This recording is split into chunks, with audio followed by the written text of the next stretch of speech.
আমরা আজকে এসেছি আমরুদ চা খেতে। আমরুদ চায়ে আমাদের বাড়ির কাছে এতদিন ওপেন হয়েছে কিন্তু আমার আর আসা হয়নি। তো আমি আজকে বাবার বাড়ি থেকে ফিরছি, কুশল হচ্ছে বললো রাস্তায় আসতে দিন, চলো গিয়ে চা খেয়ে আসি। তো আমরা এখন চা খাবো আর চিকেন নাগেটস অর্ডার করেছি আর চা অর্ডার করেছি। চলো দেখি, দোকানটা পুরো ভিড় জমে গেছে এখন বসার মধ্যে। আর দেখো যাই হোক না কিন্তু খুব কম কাস্টমার, আমি যে দোকানে যাই সেই দোকানেই খুব দেখি তারপরে ভিড় জমে যায়। আমার বরের ব্যবসা করতে গেলে এরকম লক্ষ্মী লক্ষ্মী হয়।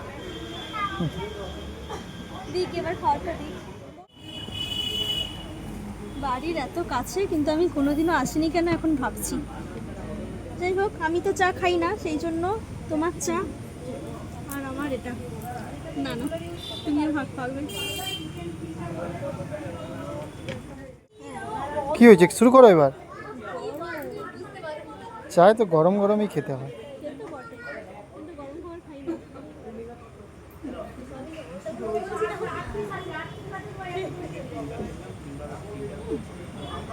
ভালো করেছো দেখো।